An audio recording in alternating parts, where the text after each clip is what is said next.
I have taken 5 to 6 minutes in arranging these settings. So a warm welcome to all of you. So today I am going to take ELT, English Language and Teaching. So English language teaching.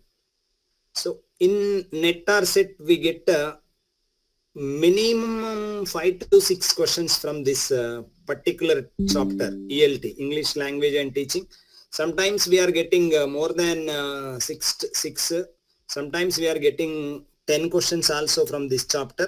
So all the participants, I request all the participants, please concentrate on the basic things regarding this English language and teaching. So before we start our session, what we are going to cover in this particular topic, in this particular class. So now we are going to cover a broad area. What is that? English in India. What is the position of India now? So and the evolution of India from colonial period to the modern period. Now till today, what is the position of India? So before colonial period, English was not a subject in our curriculum, and English was not a subject, and English was not a medium in our day-to-day life and in our education system. But now, so apart from our vernacular languages, apart from our mother tongue, not apart from, so instead of our mother tongue, many of the people are they are focusing their children, they are focusing their family members to speak and to learn the foreign language, that is English. So now this is not a platform to discuss whether it is good or not. Whether it is good or not, it is not our motto, and it is not our duty to discuss English అనేది మనకు ఇంపార్టెంటా కాదా, English చదివితేనే బెటరా కాదా అనేది, this is not a dais to speak about. But what is the position now? So as a language మనకు తెలియనటువంటి ఒక డిఫరెంట్ స్ట్రేంజ్ లాంగ్వేజ్ నుంచి now from class 1, so standard టైంలో మనం స్టాండర్డ్ లాంగ్వేజ్లో చెప్పాలి అంటే, లేదా మన ఎడ్యుకేషన్ సిస్టంలో చెప్పాలి అంటే, from class 1 to English begin అయిపోయింది. But mother tongue was introduced, Telugu was introduced in private schools from second third class. Sometimes in international schools they are introducing Telugu in class 4 or 5 also. So whenever times English was introduced in class 5, for myself that was class 5. So for many others before our stage, that was in class 6. So అంటే ఆ పొజిషన్లో ఉన్నటువంటి time నుంచి కూడా, అంటే English మొత్తానికి రానటువంటి time నుంచి, now English was introduced from the beginning also. In the beginning also, in the age of 1 or 2 also, English was introduced in the family also. So how it was evolved, etla dani yokka evolution jarigindi, how it was introduced, and how the position and how the phase of English was elevated to that type, and danlo unnatvanti all the stages మనం మొత్తం కూడా ఈరోజు చూద్దాం అనుకుంటున్నాం. And if time permits, we are going to the methods also. Main methods in teaching English, that is direct method and bilingual method, that is grammar translation method, and structural approach, and silent way method. All the methods we are going to cover in our ELT chapter. So ivanni kuda manam we are going to cover. Kabatti, so this is an important area that will give us minimum 6 to 8 questions we are going to get. మీరు previous question paper చూసినట్లయితే, so ఈ origin of English language and the English present status of English in India from colonial period to today modern period ఎట్లా change అయిందనేటువంటి ఇందులో నుంచి, and British వాళ్ళ టైంలో English ఎట్లా ఉండేది, who gave much importance to English, ఇలాంటివన్నీ కూడాను మనం చూసినట్లయితే question papers please, I request once again all the participants, please yeah, English is a lingua franca. Very good sir. Now we are going to discuss all the things. Shiva Prasad sir, okay, thank you. So I welcome all the participants once again. Yeah, so the origin నుంచి from the beginning of English ఎట్లా start అయింది అన్నప్పటి నుంచి మొదలు పెడితే now Yashpal committee, I think Yashpal committee కంటే ముందు 2005 NCF national curriculum framework in 2005 itself recommended English to be introduced from class 1. అప్పటి వరకు మనం చెప్పుకోబోతున్నాం. So whatever the time permits మనం దీన్ని డీటెయిల్డ్ గానే చెప్పుకుంటున్నాం. Okay, now origin of English language and origin of UK or Great Britain. So what is the origin? So there is a code is given, that is CRAS JNWSI. So many times this question was asked. What is the chronological order of this? Celts, Romans, Angles or Angles, and Saxons, Jutes, Vikings, Norman, Wales, Scotland and Ireland. So cross JV ఇక్కడ వరకు ఒకటి గుర్తుంచుకోండి. Cross JV, next Norman N and WSI. So cross JV NWSI, north west south India అని గుర్తుంచుకోండి, Ireland కు. Okay, cross JV north west south Ireland I. So sir first ఏంటి అంటే అసలు సెల్ట్స్ తర్వాత నెక్స్ట్ రోమన్స్ ఇన్వేడెడ్, తర్వాత Angles, తర్వాత Saxon period, తర్వాత జూట్స్, తర్వాత వైకింగ్స్, తర్వాత నార్మన్స్. సో ఇది ఇట్లా ఎవరెవరైతే ఇంగ్లాండ్ ని ఇన్వేడ్ చేశారో this is the chronological order. Cross JV NWSI. So this is a code for this. So ఇవంతా మళ్ళీ మనం నెక్స్ట్ ఈ కోడ్ ని మళ్ళీ క్లియర్ గా కింద మనం 1 by 1 గా స్టెప్ బై స్టెప్ గా చూసుకుంటాం.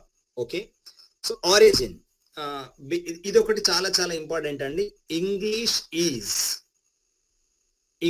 Belongs to Indo European group.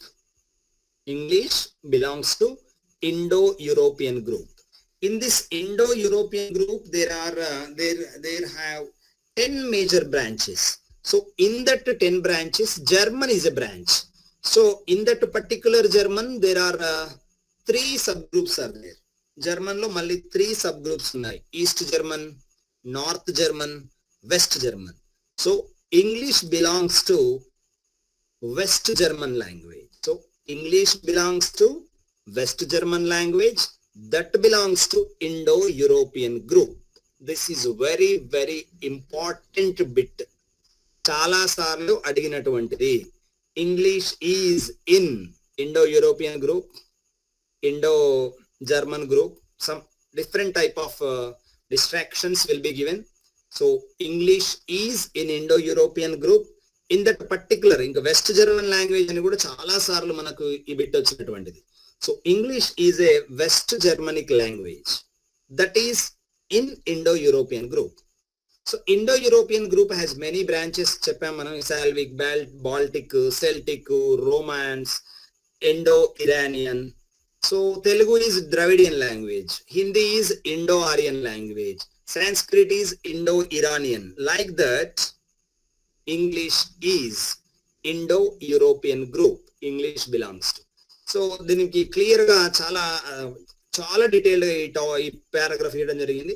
46% of world population speak Indo-European group languages.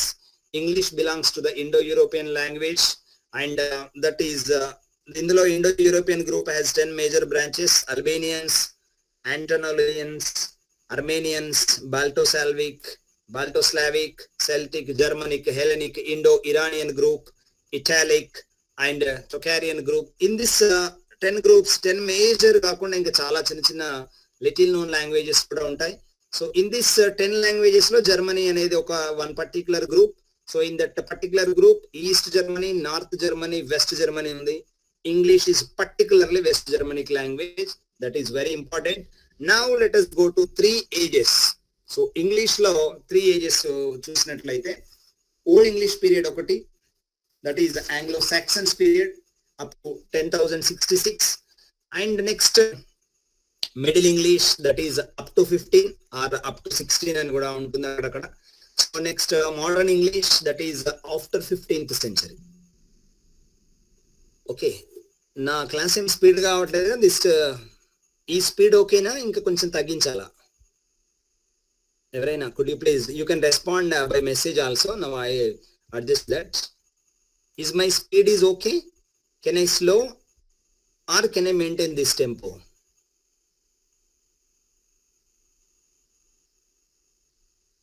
Okay, thank you అండి. So now old English up to 10,066.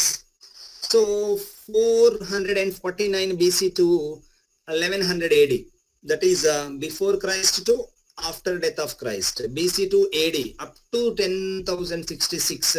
ఒకసారి ఈ ఏజ్ లో గమనించినట్లయితే up to 43 AD, that is Celtic language. మనం ఇందాక ఒకసారి కోడ్ దగ్గర చూసుకోండి. ఫస్ట్ సెల్ట్స్, నెక్స్ట్ రోమన్స్, తర్వాత angles, Saxons, Jutes, Vikings, Normans, Wales, Scotland, Ireland. Yes, I request you please write this code. ఎక్కడైనా పక్కకు రాసి పెట్టుకోండి. మనం దాంతోనే నెక్స్ట్ ముందుకు మూవ్ అవుతా ఉంటాం అనమాట. So first up to 43 AD Celtic language. Western Europe was inhabitated by Celts. So అంతకు ముందు అంటే అప్ టు 43 కూడాను వెస్టర్న్ యూరోప్ లో ఎవరు ఉండేవాళ్ళు అంటే సెల్ట్స్ ఉండేవారు. So these Celts are known as Gauls. France లో వీళ్ళని గాలీ అనేవాళ్ళు, అండ్ ఐర్లాండ్ లో గేల్స్ అనేవాళ్ళు, ఇంగ్లాండ్ లో సెల్ట్స్ లేదా Kelts, that may be pronunciation issue. So England లో వీళ్ళని సెల్ట్స్ అనేవాళ్ళండి. So it is spelled as Celts or Kelts, that is branch of Indo European group. So Celtic language words ఎట్లా ఉంటాయంటే shirt, skirt, bee, strong, water, these are all from Celtic language. Next after 43లో ఏం జరిగింది? Latin influence start అయింది. ఎందుకు అంటే next సెల్ట్ తర్వాత ఎవరు? Next Romans. చూడండి, సెకండ్ చూడండి, CRA క్రాస్ జేవి అని చూడండి.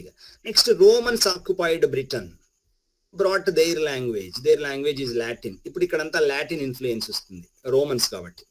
So under the Roman rule British were converted to Christianity. So the British people were converted into Christians. That is Romanized. England was Romanized. They gave name Britannia. So Britain కు వాళ్ళు ఇచ్చినటువంటి name ఏంటంటే Britannia, Latin name. Earlier name for them was Albion. Albions అనేవాళ్ళు. అంతకు ముందు England people ని అందరూ కూడా ఆల్బియన్స్ లేదా వైట్ పీపుల్ అనేవాళ్ళు. But now after Latin influence they are called as Britannia. Britain అనే పేరు వచ్చింది లాటిన్ ఇన్ఫ్లుయెన్స్ వల్లనే.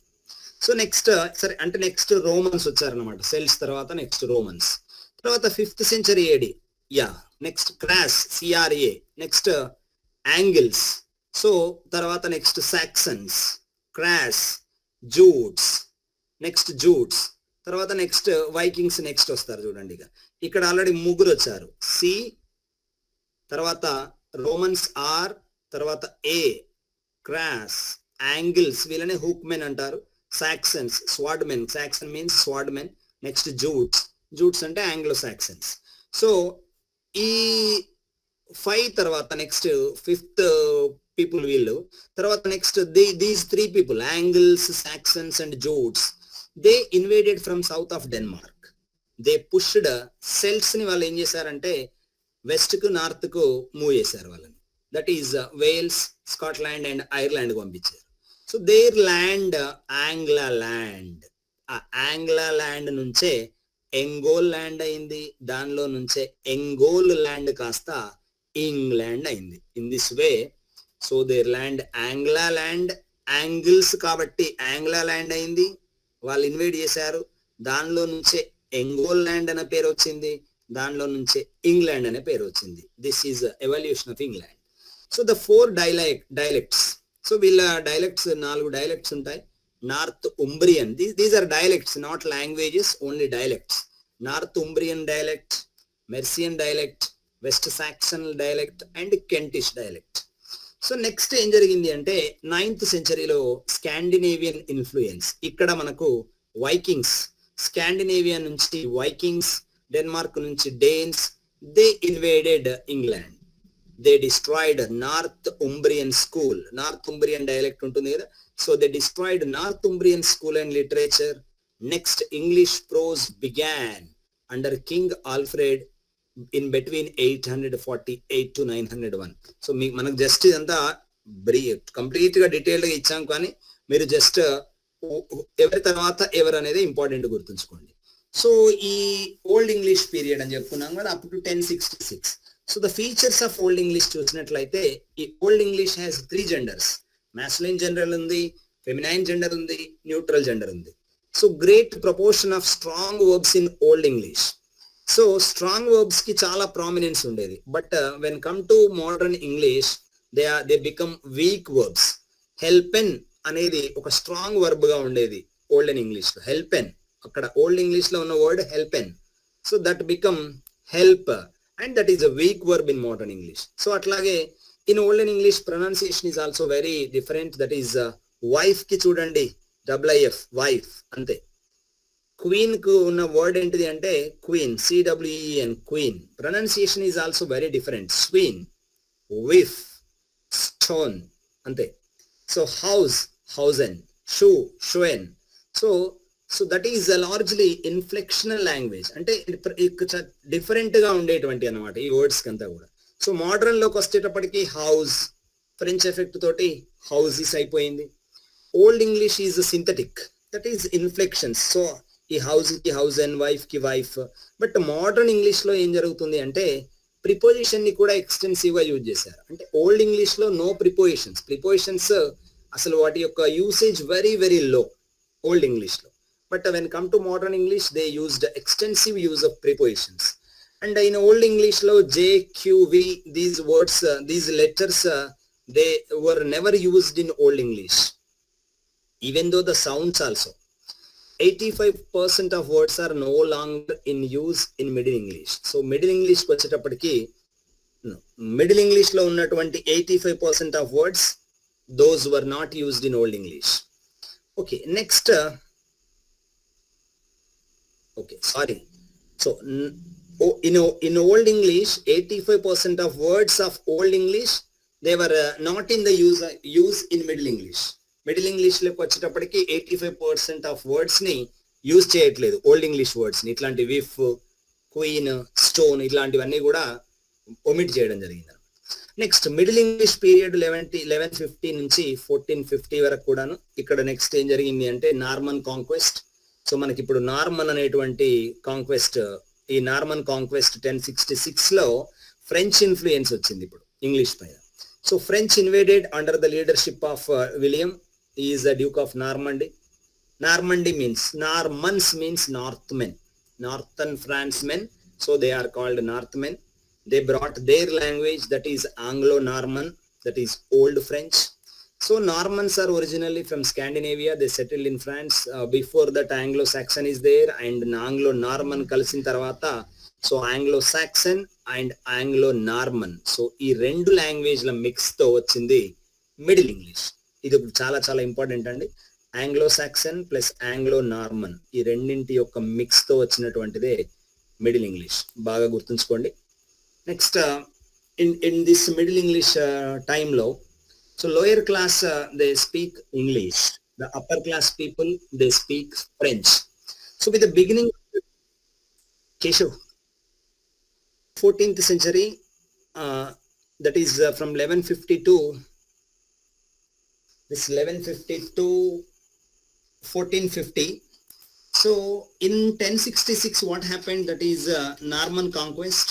French invaded under the leadership of Duke of Normandy, that is William only.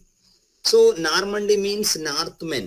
So the northern France, they belongs to northern France, so they were called Northmen. So from that Northmen there is a Normandy came.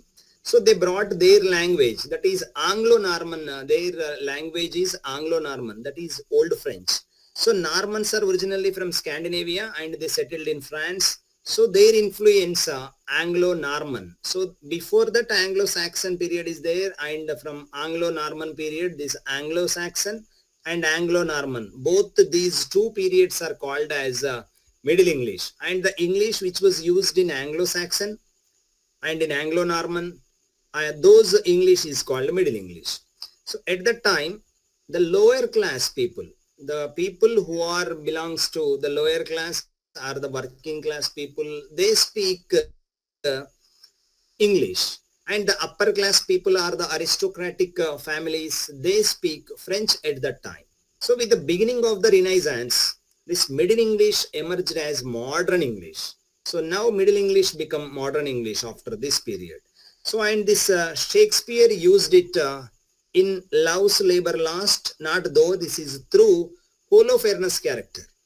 So this Holofernes character, this character speak modern English.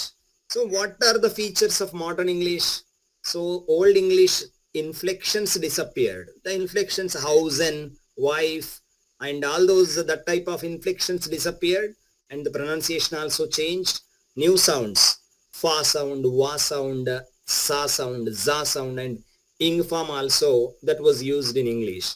So all the letters were pronounced in Middle English. There are no silent letters. And in the Chaucer's time, the final E became silent. That is celebrate, and all those letter in that particular words, final E is silent. So spellings modified French effect. Example, OU replaced U, and GH, this is very simple, you can read it.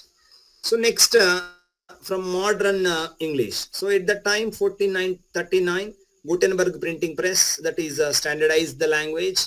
Next, modern English. So in this after 15th century, this modern English. So 1536 AD, what happened? Wales joined this England. Wales joined in England at the time of Henry VIII. So now England became Kingdom of England and Wales. So this is now W వచ్చింది చూడండి. మన దానిలో ఇందాక మనం చెప్పుకున్నటువంటి కోడ్లో క్రాస్ జేవి, తర్వాత నార్మన్స్, తర్వాత నెక్స్ట్ వేల్స్ జాయిన్డ్. సో ఇప్పుడు WSI ఎట్లా ఎవల్యూట్ అవుతున్నాయో చూద్దాం. సో నెక్స్ట్ వేల్స్ తర్వాత నెక్స్ట్ స్కాట్లాండ్ జాయిన్ అవుతుంది in the time of Queen Anne period లో. Scotland joined in 1707 AD. So now with the joining of Scotland, England has become Kingdom of Great Britain. Great Britain అంటే ఏంటి అంటే England and Wales లో Scotland join అయిన తర్వాత Great Britain అన్నారు. So when Ireland joined this Great Britain and Ireland కలిస్తే now that become United Kingdom.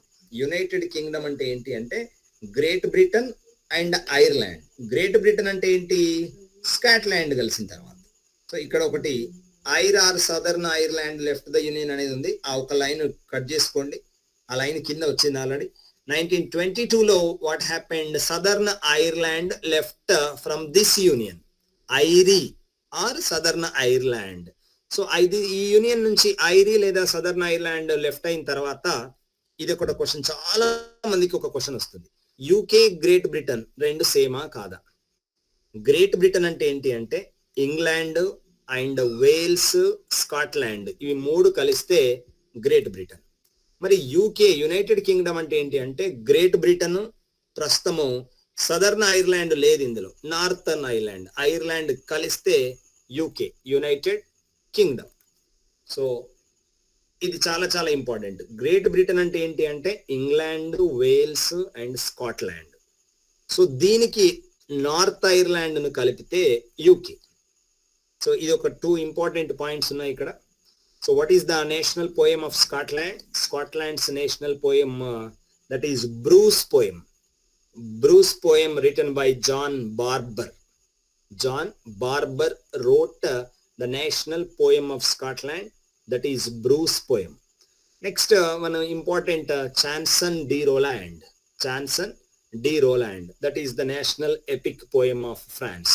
France యొక్క national poem Chanson de Roland.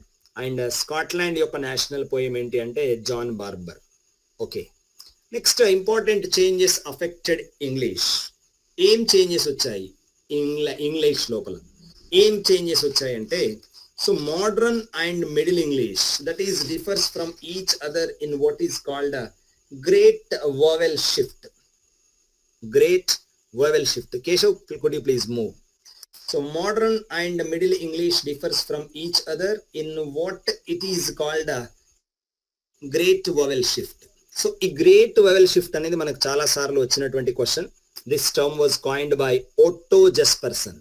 ఓట్టో Jespersen coined the term great vowel shift, and he is the first linguist to study it. The words with the vowels in middle English were pronounced from the back of the mouth. Middle English లో ఉన్నటువంటి words ని we pronounce from the back of the mouth. But now the modern టైంలో modern English లో ఉన్నటువంటి words అన్నిటిని కూడా we pronounce the words from the front of the mouth. Modern English లో మనం ఫ్రంట్ ఆఫ్ ద మౌత్ నుంచి pronounce చేస్తుంటాం. Example, old English టైంలో లేదా మిడిల్ ఇంగ్లీష్ టైంలో హ్యూజ్, హ్యూజ్ ఎక్కడనో బ్యాక్ ఆఫ్ ద టంగ్ నుంచి మనకు సౌండ్ వస్తుంది. నా ఇప్పుడు ఆ వర్డ్ ఇప్పుడు హౌస్ సింపుల్ గా మనం ఫ్రంట్ ఆఫ్ ద మౌత్ నుంచి మాట్లాడతాం. Wif, wif, now it is wife. Home, break, all the words same అండి. Next, all middle English long vowels or some consonants also changed, so they become silent also, some consonants. Vowel rising tongue height has changed. Vowel rising tone or rising tongue height has changed. Diphthongization, so e, u, these two words have become diphthongs. ఒకటి great vowel shift ఎవరనేది గుర్తుంచుకోండి, ఇంకా మనకి ఇంకేం అవసరం లేదు. So next major change is due to Renaissance and classical learning. దీంతో ఏంటి అంటే, ఇప్పుడు king William Caxton invention of printing press ద్వారా లాంగ్వేజ్ స్టాండర్డైజేషన్ జరిగింది. కింగ్స్ జేమ్స్ బైబిల్ అనేది కూడా ఇంగ్లీష్కి ఒక స్టాండర్డ్ స్టెబిలైజ్ చేసినటువంటి లాంగ్వేజ్ వచ్చింది. నెక్స్ట్ కనుక ఆ తర్వాత కింగ్ జేమ్స్ బైబిల్ తర్వాత నెక్స్ట్ ఏంటి అంటే, Robert Cawdrey's first dictionary table alphabetical. First basic dictionary అనేది కవర్డ్రేస్ డిక్షనరీ అండి. తర్వాత నెక్స్ట్ మనకు తెలుసు doctor Samuel Johnson's dictionary, standard English dictionary, that was written in 1755. తర్వాత next another major change is due to the colonialism. Wars ద్వారా కూడా English లో change వచ్చింది, పెద్దగా ఇదేం అవసరం లేదు. Next globalization and we see the localization of the language. That's why English has been called as bulldozer. So ఈ English అనేది ఎప్పుడైతే ఇంత ఎవాల్యుయేట్ అయిన తర్వాత, ఇంగ్లీష్ ఇంత ప్రామినెంట్కి వచ్చిన తర్వాత, బ్రిటన్ ఇంగ్లీష్, అమెరికన్ ఇంగ్లీష్ అంటే అమెరికాలో అమెరికన్ ఇంగ్లీష్, ఆస్ట్రేలియాలో ఆస్ట్రేలియన్ ఇంగ్లీష్, కెనడా లోపల కెనడాని ఇంగ్లీష్, ఇండియా లోపల Indian English, Caribbean English. So English అనేది లోకలైజేషన్ అయిపోయింది గ్లోబలైజేషన్తో పాటుగా. సో అలా కావడం ద్వారా వాట్ హ్యాపెండ్ అంటే, so English has killed many local languages. Many major cause ఏంటి అంటే, మైనర్ లాంగ్వేజెస్ అన్ని కూడా చంపేసింది. That's why English is called as the bulldozer language. So English ని అందుకే బుల్డోజర్ అని చెప్పేసి పిలుస్తాం. So next important quotes about English language. So ఈ కోట్స్ ఒకసారి మనం చదువుకుంటే చాలా ఇంపార్టెంట్ కోట్స్ ఇందులో ఏంటి అంటే, నెహ్రూ ఇచ్చినటువంటి కోట్ అనేది చాలా చాలా ఇంపార్టెంట్ అండి. English is our major window on the modern world. We dare not to close the window, and if we do it will danger for the future. Window అంటే నెహ్రూ గుర్తుంచుకోండి, లింక్ అంటే నెహ్రూ గుర్తుంచుకోండి. ఇవి రెండు చాలా చాలా ఇంపార్టెంట్ అండి. So major window to the modern world English అని నెహ్రూ అంటాడు. అట్లాగే language link is the great link అంటాడు నెహ్రూ. ఇది రెండు చాలా చాలా ఇంపార్టెంట్. నెక్స్ట్ ఇంకొకటి ఏంటి అంటే, English is today one of the major languages of the world, and Indians can neglect its study only at the risk of loss to themselves.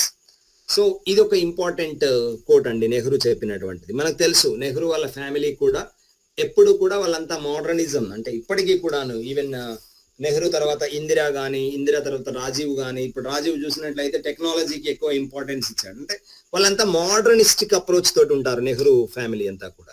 ఇప్పుడు even వాళ్ళంతా కూడా అంటే వాళ్ళు ఎక్కువ కూడా ఇండియన్ స్టాండర్డ్ లోపల ఉన్నటువంటి మన లోకల్ వాటిని ఎక్కువ డామినేట్ చేసేటువంటి పొజిషన్ కంటే మోడర్నిస్టిక్ అప్రోచ్ తో ఉంటారు. వరల్డ్ లో జరిగేటువంటివన్నీ మనం ఎక్కువ ఇంపార్టెన్స్ ఇవ్వాలనుకుంటాం. వెరాజ్ మనం ఇప్పుడు చూసినట్లయితే మోడీ గవర్నమెంట్ అంతా కూడా make in India, made in India అని చెప్పి చూస్తుంటారు. సో నెహ్రూ ఎప్పుడు కూడాను language link, great link, modern world కి విండో ఇంగ్లీష్ అంటాడు.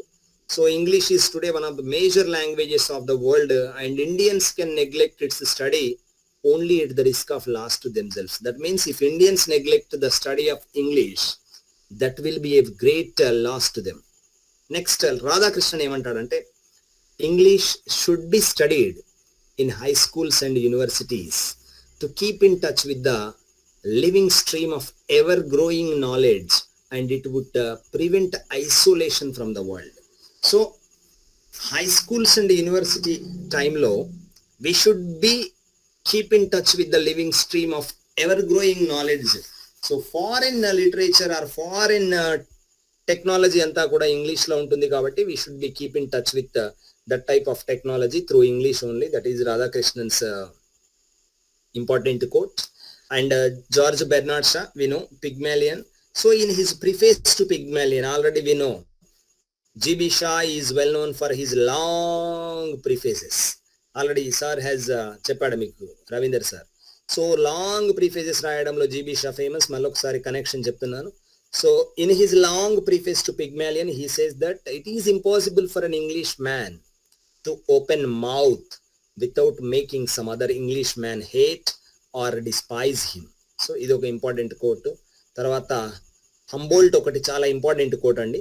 Man is man through language alone. This is Humboldt. And the next, Max Muller's quote is very important. English spelling is a national misfortune to England and international misfortune to the rest of the world. Idokati ante spellings paina Max Muller.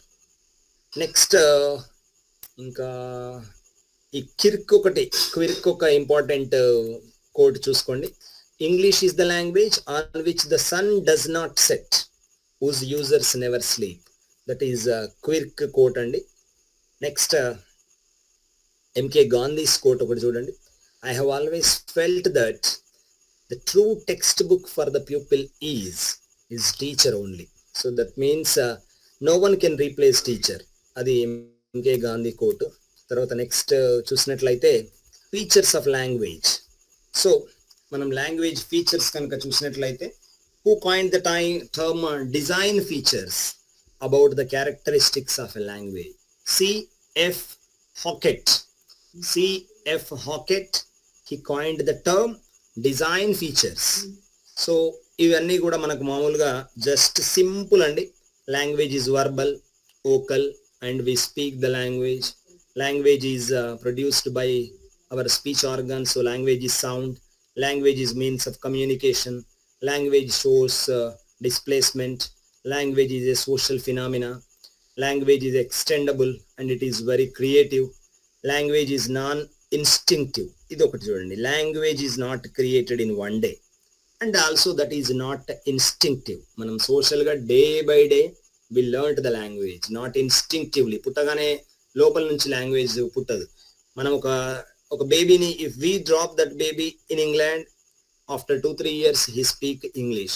If we drop that baby in Japan, after 2-3 years he speak Japanese language. So the language is not instinctive and the language is conventional only.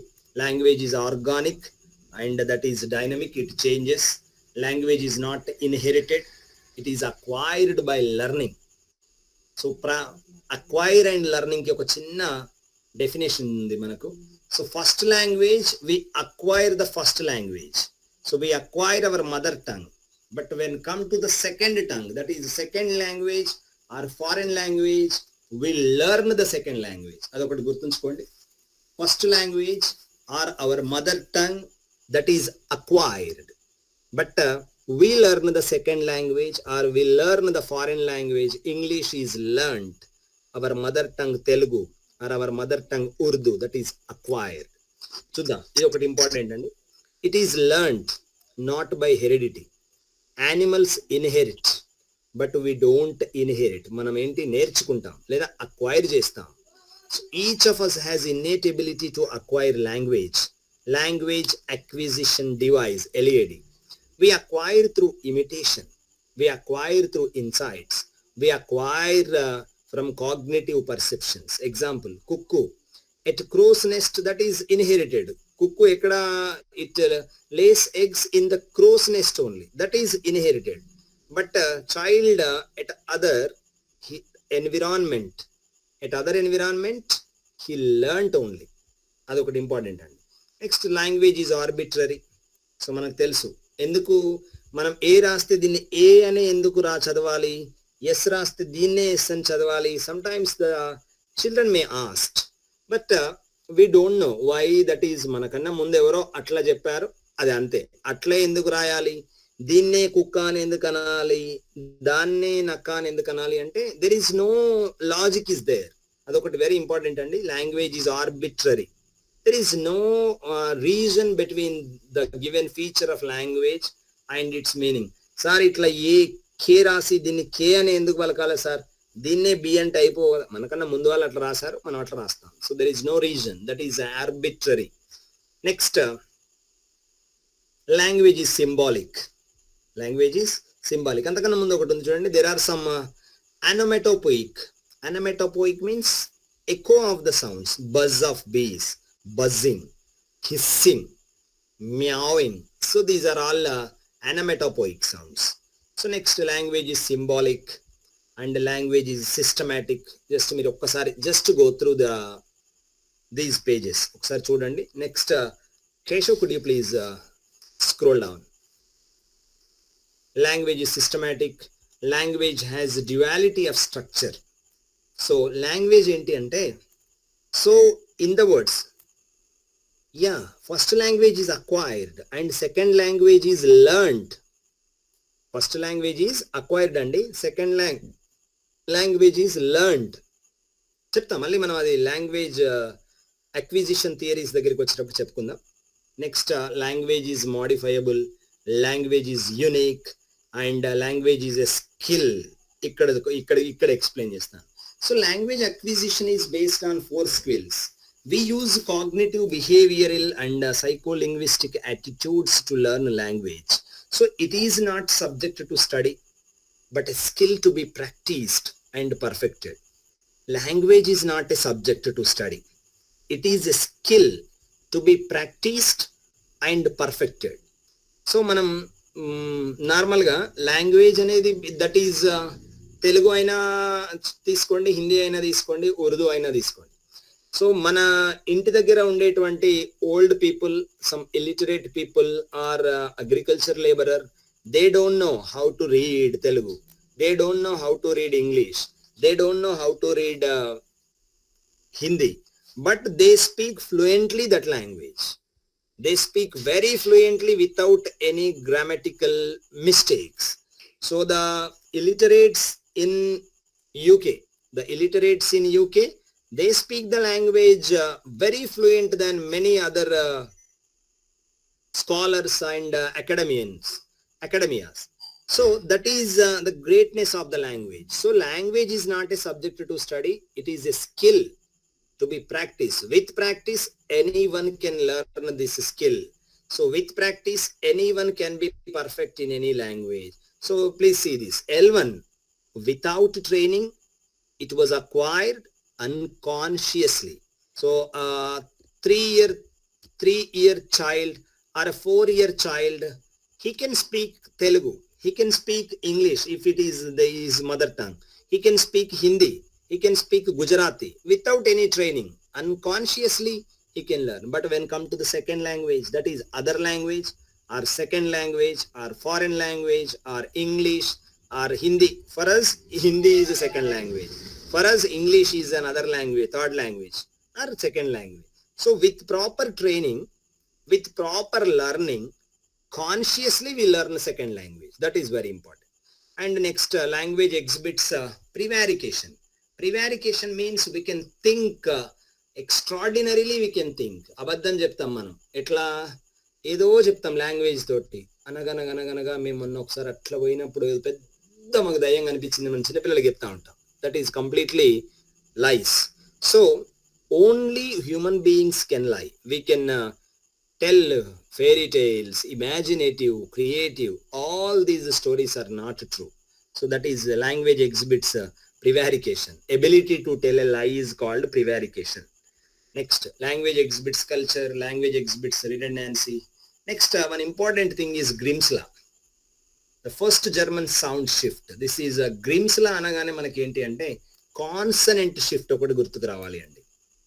గ్రిమ్స్ law అనగానే Jacob Grimm, German grammarian. So correlation between Germanic and Indo European languages. 3 phases ఉంటాయి ఇందులో. మీకు గ్రిమ్స్ law అనగానే sound shift ఒకటి గుర్తుకు రావాలి. Germanic consonant sound shift. So consonant sound shift ఏంటి అంటే 3. ఈ 3లోను వెరీ ఇంపార్టెంట్ అంటే first one is very important.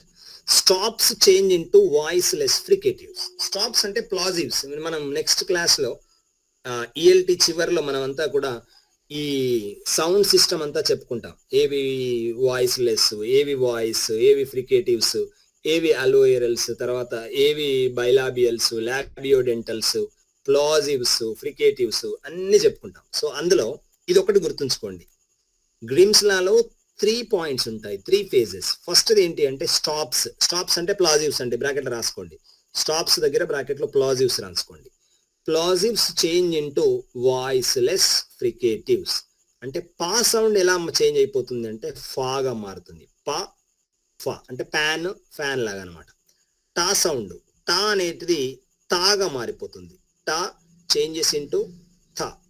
Next కా చేంజెస్ ఇంటూ హా. ఈ 3 బాగా గుర్తుంచుకోండి, ఇంకా మిగతా ఇంకేం అవసరం లేదు. గ్రిమ్స్ లా అంటే గుర్తుంచుకోవాల్సింది ఒకటి జర్మనిక్ కాన్సనెంట్ సౌండ్ షిఫ్ట్, అదొకటి గుర్తుంచుకోండి.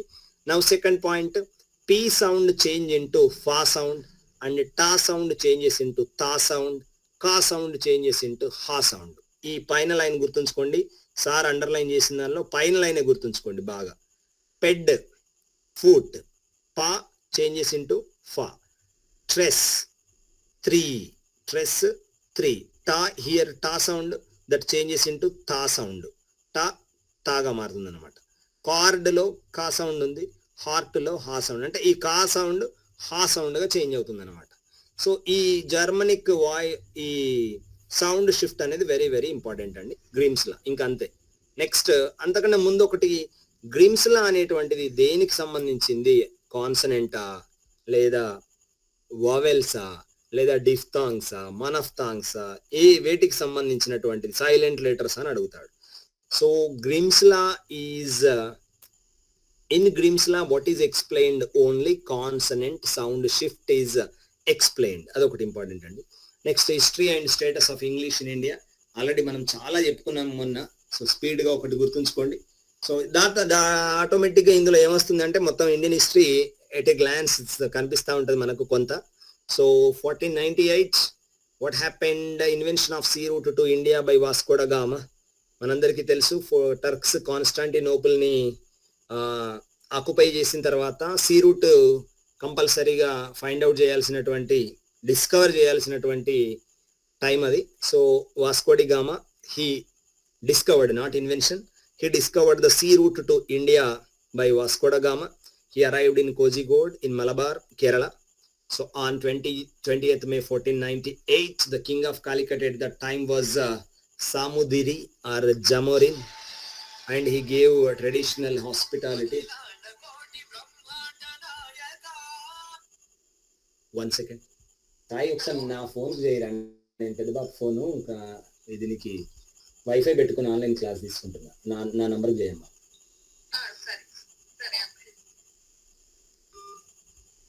బాపు, అమ్మలో ఇవో సాయి ఫోన్ చేస్తుంది.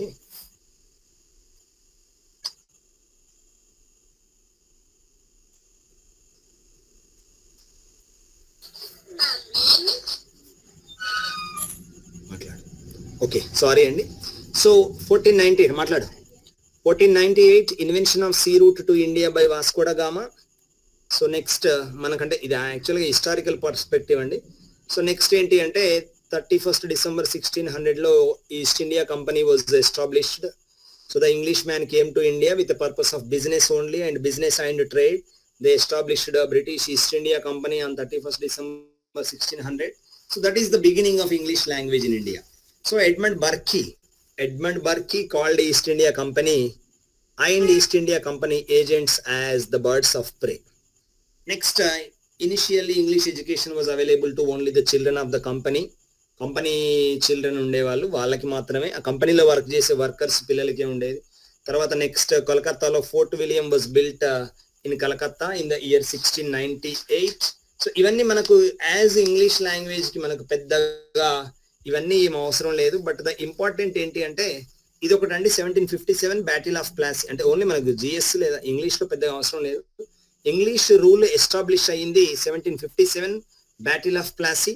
బ్యాటిల్ ఆఫ్ బక్సార్ తోటి వాళ్ళ యొక్క రూల్ అనేది పర్ఫెక్ట్ గా స్టెబిలైజ్ అవుతుందండి ఇండియా లోపల. So battle of Plassey and battle of Buxar ఇవి రెండు important. First battle of Plassey, no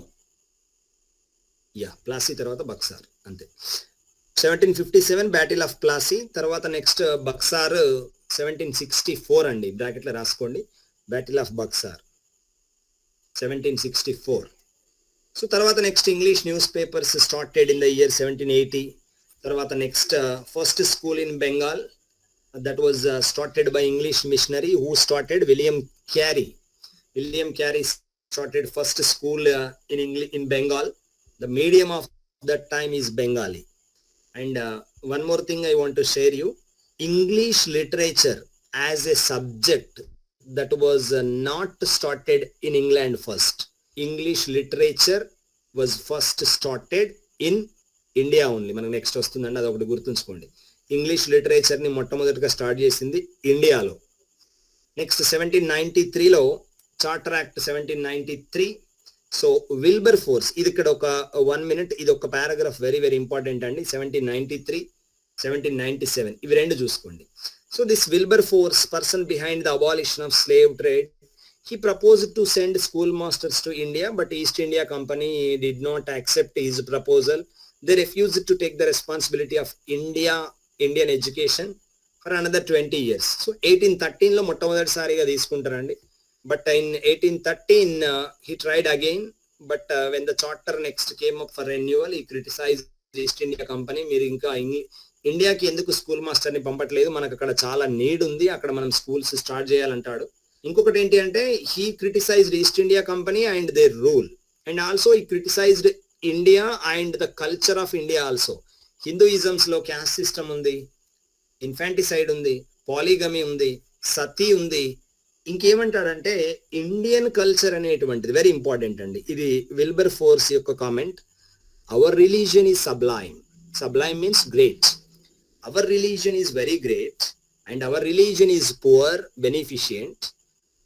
but theirs means Indians literature, Indians religion, Indian culture is mean means low quality, licentious and cruel. So ఇది ఒకటి important. తర్వాత next the father of English in India is Charles Grant. ఈ ఒకటి గుర్తుంచుకోండి. ఈ founded the spread of English in India. He anticipated Macaulay's minutes. He persuaded English East India Company and the Parliament of England to impart English education. Next local leaders వాళ్ళందరూ కూడా, కొంతమంది ఏమో ఓరియంటలిస్ట్స్ ఉన్నారు, కొంతమంది యాంగ్లిసిస్ట్ ఉంటారు.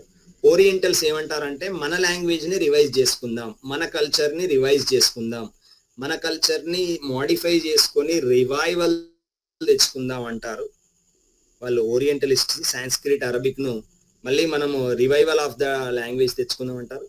బట్ యాంగ్లికన్స్ మనం బ్లైండ్ గా western education ని ఫాలో అయిపోదాం అంటారు. రాజా రామ్మోహన్ రాయ్, ఈశ్వర చంద్ర విద్యాసాగర్ రావు వీళ్ళంతా అండి. The most important 1813 charter act that revised education policy of India by the Parliament of England. Grant of 1 lakh rupees was allocated to England. ఇది ఒకటి ఇంపార్టెంట్ అండి. Next after 1813 charter act what happened? 1823లో English education was introduced in India. 1823లో English education was introduced. And 1823లోనే ఏం జరుగుతుంది అంటే Rajaram Mohan Roy he wrote to Lord Amherst that Sanskrit system of education could only keep the Indians in darkness. చెప్పాను మీకు, Rajaram Mohan Roy is not an orientalist, is an anglicist. So ఈ సాంస్క్రిట్ చదువుకుంటే, old culture, old scriptures చదివితే Indians అంతా డార్క్నెస్ లో ఉంటాడని రాస్తాడండి రాజారాం మోహన్ రాయ్ అమరెస్ట్. తర్వాత నెక్స్ట్ బెంటిక్ కూడా 29లో ఏం చేస్తాడంటే he wrote to the committee on introducing English as official language of the government, that of education అని చెప్పి విలియం బెంటిక్ కూడా ఒక లెటర్ రాస్తాడు 1829లో. ఇంకా ఫర్దర్ గా వీటి తర్వాత ఏం జరుగుతుంది అంటే Lord Macaulay's minutes on education, that is 1835. Very important, Macaulay's minutes on education ఏ ఇయర్ అని చాలా సార్లు అడిగాడు. సో ఆయన ఏంటి అంటే ఇంగ్లాండ్ మన ఇండియా లోపల ఏం చేస్తాడంటే, బెంటిక్ అప్పుడు గవర్నర్ జనరల్ గా ఉండేది ఎవరు, William Bentinck. So at the time official language of the English అనేటువంటిది ఒక పాలసీ తీసుకొచ్చారు, official language policy of the government. So next అప్పుడే ఈ మెకాలే మినిట్స్ కి అప్రూవల్ కూడా దొరుకుతుంది. So this became the blue print for the education system in India. So the education system కి blue print ఏంటి అంటే మెకాలేస్ మినిట్స్ ఆన్ ఎడ్యుకేషన్. ఇది ఒకటి గుర్తుంచుకోండి, 1835. సో ఇందులో ఆల్రెడీ నేను మీకు మొన్న చెప్పాను, మెకాలే ఏం చెప్తాడంటే మనం ఎవరిని తయారు చేయాలి అంటే we have to create a class of persons, a class of peoples that were Indians in blood and color, but in their thinking and in opinion and in taste they should be like English వాళ్ళలాగా ఆలోచించాలి, English వాళ్ళలాగా పని చేయాలి, but colour and blood లో మాత్రమే Indians ఉండాలి అంటాడు. ఇంకొకటి ఏమంటాడంటే ఆయన మనం we have to create babus. We have to create babus. Babus ఎవరు అంటే ఇన్ బ్లడ్ అండ్ కలర్ లో Indians, but in thinking and in taste and in opinions they are like English people. So our main motto is to create babus. So ఇంకొకటి ఏంటి, Macaulay ఏం చేస్తాడంటే మనకి interpreters కావాలి. We are the ruling people, they are the మనకంటే కింద ఉన్నటువంటి మనం వాళ్ళను వి కొలనైజ్డ్ దెమ్. సో ఆ కొలనైజర్స్ కి అండ్ కొలనైజ్డ్ కి మధ్యలో ఉండేటువంటి ఇంటర్ప్రిటర్స్ తయారు చేసుకోవాలి. That's why we have to introduce English as a medium of education అని చెప్తారు. సో ఇంకా అట్లాగే యూరోపియన్ ఎడ్యుకేషన్ ఇన్స్టిట్యూట్ కి డిమాండ్ ఉంది కాబట్టి మనం వాటిని క్రియేట్ చేయాలి అంటాడు మెకాలే. నెక్స్ట్ ఇంకొక వెరీ వెరీ ఇంపార్టెంట్ ఏం చెప్తాడంటే ఈయన ఈ ఆల్ కాలేజెస్ స్కూల్స్ ఏవైతే మన ఇండియన్ ఫిలాసఫీ ఇండియన్ కల్చర్ ని చెప్పేటువంటి వాటిని అన్నింటినీ కూడా క్లోజ్ చేద్దామంటాడు అనమాట.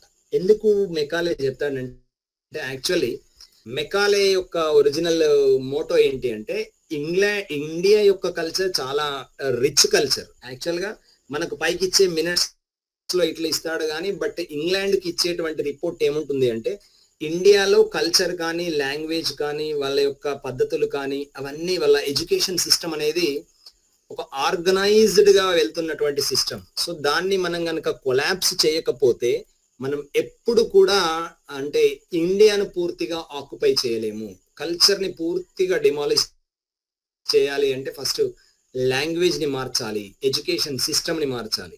సో ఆ లాంగ్వేజ్ ని ఎడ్యుకేషన్ సిస్టమ్ ని కనుక మనం నాశనం చేస్తూ మన ఎడ్యుకేషన్ ని కనుక పెట్టేస్తే సో మనది చాలా గ్రేట్ అనుకుంటారు. సాంస్క్రిట్ ని కంప్లీట్ గా పక్కకు పెట్టేస్తే మనం ఏది చెప్తే అదే. సో బిఫోర్ కరోనా మనం అసలు ఎవరు కూడా we did not follow the oriental method of healings. మనం ఓరియంటల్ మెథడ్స్ ఎవరు కూడా ఫాలో కాలేదు. But after corona many of the people have turned in to ayurvedic. అంటే మన కల్చర్ లో ఉన్న గొప్పతనం మనకు తెలియనప్పుడు బయట ఏది చెప్తే అదే నమ్ముతాం. సో అదే చెప్తాడు అనమాట మెకాలే. అట్లాగే ఇంకొకటి ఏం చెప్తాడంటే అగైన్ అండ్ అగైన్ చెప్తే అదే రియల్ అయిపోతుంది. So the single shelf of good European library was worth then all the native literature of India and Arabia అని చెప్తాడని చెప్పాను నేను మీకు. సో ఇంగ్లాండ్ అంటే ఇండియాలో అరేబియా అరబ్ లో ఉన్నటువంటి మొత్తం కల్చర్ మొత్తం బుక్స్ అన్ని కూడా ఇంగ్లాండ్ లో ఒక వన్ షెల్ఫ్ ఆఫ్ బుక్స్ కి సరిపోవని చెప్తాడు. అదొకటి important. Next go to the next page 229 తర్వాత ఇంకొకటి ఏంటంటే మెకాలే ఒకటే మనం ఓన్లీ ఇంగ్లీష్ కు మాత్రమే ఇంపార్టెన్స్ ఇవ్వాలి, ఇంగ్లీష్ ఎడ్యుకేషన్ కి మాత్రమే మనం స్పెండ్ చేయాలి మనీ అంతా కూడా. We should not allocate funds to other languages or other subjects అంటాడు. అది ఒకటి వెరీ ఇంపార్టెంట్ అండి. అంటే తెలుగు కావచ్చు, సాంస్క్రిట్ కావచ్చు, అట్లాంటి వాటిని డెవలప్ చేయడానికి మనం we should not spend even a penny అంటాడు ఇక్కడ. So all funds appropriated for the purpose of education would be best spent on English education alone. So closure of colleges already I have discussed, అదొకటి important. So next ఏంటి అంటే, ఇది next goal ఇంకొకటి ఏంటి అంటే, మెకాలజీ చెప్తున్నటువంటి డౌన్ వర్డ్ ఫిల్టరేషన్ థియరీ. ఏంటి, మనం కొంతమందికి చెప్పాలి, వాళ్ళు ఇంకొంతమందికి చెప్పాలి, వాళ్ళు ఇంకొంతమందికి చెప్తారు. చిరంజీవి స్టాలిన్ ఉంది కదా, వాళ్ళు ఇంకో 3 పీపుల్, వాళ్ళు ఇంకో 3 పీపుల్, అట్లా. That is called down word filtration theory. So we should educate some people, they educate some others, they educate some others. In this way our goal will be reached, and the people we want to convert, those people who were in blood and color in Indians, and in tastes and thinking like English people. Next అండి, ఇది అదొకటి చాలా important. తర్వాత next మనం చూసినట్లయితే మన మన literature లో చూసినట్లయితే ముల్క్రాజ్ ఆనంద్ బకా క్యారెక్టర్ ఉంటుంది కదా. So that Bakha character he is very much passionate about the culture of western culture, western dressing and western education system. He wants to study all those things. So that's why Mulkraj Anand's Baka is called as Macaulay's children. So ఆయన character Macaulay's children అంటారు. So after this next 1854 లో Woods dispatch ఉంది. ఆ Woods dispatch అనేది 1854. So in 1854 Charles Wood, the board of control of East India Company, so he sent a dispatch to Lord Dalhousie. Lord డెల్హౌసీకి పంపినటువంటి dispatch that is Wood's dispatch. That is known as the Magna Carta of western education. So English education కి Magna Carta అంటారు Wood's dispatch. Wood's dispatch ఏం చెప్తుంది అంటే, primary education లో must adopt the vernacular language only ఉండాలి, that is mother tongue. And in high schools Anglo vernacular, both mother tongue, that is vernacular language. Vernacular means local అండి, vernacular language and English. But in the higher education, after higher education, that is in colleges, we should English should be the medium for the education. ఇది ఒకటి very important. So తర్వాత next Woods recommendation ఏంటి అంటే, most important recommendation of Woods ఏంటి అంటే, that is universities like the model of London university. University should be established in 3 big cities like Bombay, Calcutta and Madras.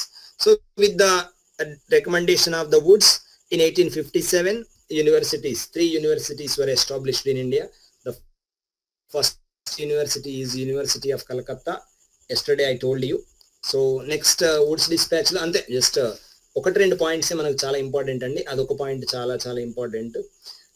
Next come to Lord Napier's convocation address. ఇది కూడా పెద్దగా ఏం అవసరం లేదు. Next Hunter commission అండి 1882.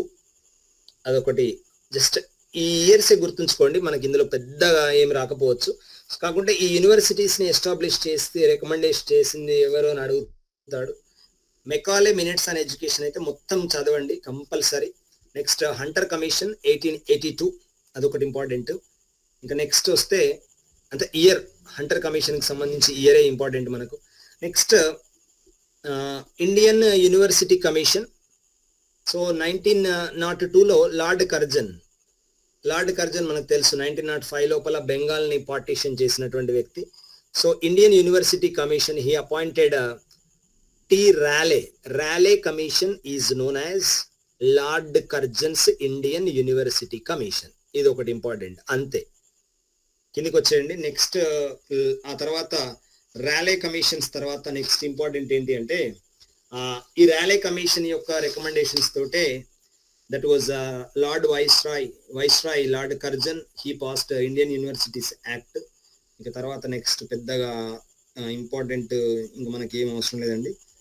తర్వాతకు వస్తే next direct go to Calcutta commission 1917 to 1919, 233 page. That is Calcutta Commission, that is called as a Sadler Commission is called as Calcutta Commission అండి. చెప్పాను నేను మీకు మొన్న కూడా చెప్పాను. Calcutta commission, Sadler commission in 1917, that is called Calcutta Commission, that was appointed Lord Chelmsford. మనకు తెలుసు మాంటేగు Chelmsford సంస్కరణలు 1917, 1919 మనకు తెలుసు. So that Lord Chelmsford appointed Calcutta commission, that is Sadler commission అండి. So that Sadler commission only that is restricted to Calcutta university and Calcutta problems only. But that Calcutta commission establishment of CABE అనేటువంటిది మనం ఆల్రెడీ చెప్పుకున్నాం. 1920 central advisory board for education, CABE నేను మీకు చెప్పాను. 1920లో establish అవుతుంది, మళ్ళీ 1923లో డిజాల్వ్ అవుతుంది, మళ్ళీ 35లో రీస్టార్ట్ అవుతుంది. That CABE, central advisory board for education, very very important. Central advisory board for education that was established in 1920, that is from the recommendations of Sadler commission. అదొకటి వెరీ ఇంపార్టెంట్ అండి. తర్వాత next Hartog committee, just year గుర్తుంచుకోండి, 1928. తర్వాత Gandhi Wardha scheme 1937. Next Sargent report. ఇది Sargent report మనకి ఎందుకు, ఇది కూడా పెద్దగా ఏమవసరం లేదు. నెక్స్ట్ కిందికి వెళ్ళిపోండి. 19 సార్జెంట్ కమిటీ తర్వాత first committee in free India, that is university education committee, doctor Sarvepalli Radhakrishnan committee 1948. So మనం చెప్పుకున్నాం ఆల్రెడీ మొన్నే, ఎస్టాబ్లిష్మెంట్ ఆఫ్ UGCని రికమెండ్ చేసింది రాధాకృష్ణన్ అని చెప్పేసి. సో తర్వాత నెక్స్ట్ 1950 లోపల Indian constitution came in to the force. So official languages for 15 years, ఇది ఒకటి వెరీ ఇంపార్టెంట్ అని point. 1950లో when Indian Constitution came into force on 26th January 1915, what happened? English, it is decided to keep English as an official language for the 15 years up to 1965 అండి. 195 పడింది 1965, అదొకటి important అండి. So అప్పుడు ఇది ఒకటి, ఇక్కడ మనం ఒక చిన్న డిస్కషన్ చూద్దాం. ఏంటి అంటే up to 1965 English should become the official language. అప్పటి వరకు ఇంగ్లీష్ని ఉంచుదాం. So in that 15 years we have to develop Hindi as an official language అని చెప్తారనమాట. సో ఇది ఎక్కడ ఉంటుంది 15 years అఫీషియల్ లాంగ్వేజ్ అంటే 18th పార్ట్లో, కాన్స్టిట్యూషన్ 18th పార్ట్లో ఆర్టికల్ 343(2)లో ఉంటుందండి. ఆర్టికల్ 343 గుర్తుంచుకోండి. ఆర్టికల్ 343 ఏంటి అంటే అఫీషియల్ లాంగ్వేజెస్ ఆర్టికల్. అది very very important. GK purpose లో ఇంపార్టెంట్, మనకి ఈ పర్పస్ లో కూడా important. So in this article 343, so this English should be up to 15 years, up to 1965 or for the 15 years it is decided to keep English as the official language. But controversy over retention of English got intense. Maulana Azad, Nehru, Rajaji, they supported English after independence also. But Gandhiji opposed. Identi mana English ni etla, how do we support? We have to develop our Hindi as the official language. But already I told you, Nehru, he always supported English. Rajaji, he also supported English because he belongs to Tamil Nadu. So he supported English. Maulana Azad, he is not an Orientalist, he is an Anglicist. With English only our lives will become very fruitful. Maulana Abul Kalam Azad ఏం చెప్తాడంటే, మౌలానా ఆజాద్ ఇప్పుడు మన Telangana freedom struggle లోపల మన వాళ్ళు కొంతమంది, those are the people who are backward people. Telangana వస్తే దళితులు, వెనుకబడ్డటువంటి వాళ్ళు, బీసీలు, వీళ్ళందరికీ అన్యాయం జరుగుతుంది, only the upper caste people will benefited అని చెప్పేసి మన వాళ్ళు కొంత అన్నటువంటి స్పీచెస్ ఉంటాయి కదా. The same way when Indian freedom struggle was going on, the people like Dr. B.R. Ambedkar, he always started struggle for the development of those are downward people. Enti ante India ki independence vastundi, so who will be the rulers? What is the position of the Dalits in India? So always Ambedkar insisted. So ఇప్పుడు మనప్పుడు మనం already చూసుంటాం, when we were before 10 to 12 years back Telangana వచ్చినప్పుడు కూడా ఇలాంటి discussions వస్తుంటాయి. So this Maulana Abul Kalam Azad, so మైనారిటీలకు English తోటే వీ విల్ డెవలప్, ఇంగ్లీష్ తోటే మా వాళ్ళు డెవలప్ అవుతారని చెప్తారనమాట. So is a supporter of English. Nehru is a supporter of English. Rajaji is a supporter of English. But Gandhiji opposed. He supposed Hindi only, Gandhiji. So at that time Dravida Munnetra Kazhagam, DMK, and Rajagopalachari, For example, they demanded that the constitution should be amended. What is this 15 years? 15 years tarvata, how can we accept Hindi as an official language? We don't know Hindi, and our people, we don't know English. We did not study English because in Madras, what happened? First missionary schools in Madras and Bengal and Bombay, first schools were established. So the people were habituated to learn English only. So they don't know Hindi. How can we learn Hindi in this 15 years? So it should be better that English should be continued after the 15 years also. So this ఎప్పుడైనా కూడా గుర్తుంచుకోండి, Tamils, they supported English. ఇప్పుడు కూడా they support English because from the ages from 1850s, from 1890s, they studied English only. So that's why they oppose Hindi అన్నమాట. So Article 343(1) Constitution, Hindi would take over English as official language. The plan to develop Hindi as an official language in the 15 years. Already మనం చెప్పుకున్నాం ఇందాకే. So Hindi will take over English as official language. 343(1) లో ఉంటుంది. 343(2) లో ఏముంటుంది అంటే in the 15 years English కి opposite గా మనం, అంటే ఇంగ్లీష్ కి సపోర్ట్ గా మనం హిందీని డెవలప్ చేసుకోవాలని చెప్తుంది అనమాట. సో ఎట్ ద టైం, అంతకన్నా ముందు కూడా ఒకసారి యాంటీ హిందూ ఇంపోజిషన్ ఎజిటేషన్ 1937 లో స్టార్ట్ అయింది. సో అది కాకుండా మనం చదవాల్సింది ఏంటంటే 1965 లో ఏం జరుగుతుంది అంటే, డెడ్ లైన్ రీచ్ అయిన తర్వాత, after reaching the dead line, Madras people revolted against Hindi never, English ever. That anti Hindi agitation went on in Tamil Nadu region. So తర్వాత నెక్స్ట్ ఏం జరుగుతుంది అంటే, సరే we will continue English as an associate official language అని చెప్పేసి constitution amend చేస్తూ the official languages act will be enacted in 1963. So that is the, మనకు అట్లా ఇంగ్లీష్ని ఏం చేశారంటే అసోసియేట్ అఫీషియల్ లాంగ్వేజ్ అయిపోయింది అనమాట. Next, okay Keshav, could you please scroll down.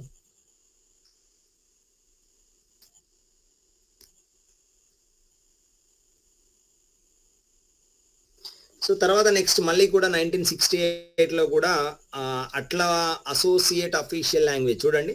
The official languages act was eventually amended as per section 3 of the 1963 act. English is accepted as associate official language of India. So in 1967, by the Congress government headed by Indira Gandhi, to guarantee the indefinite use of Hindi and English as official languages.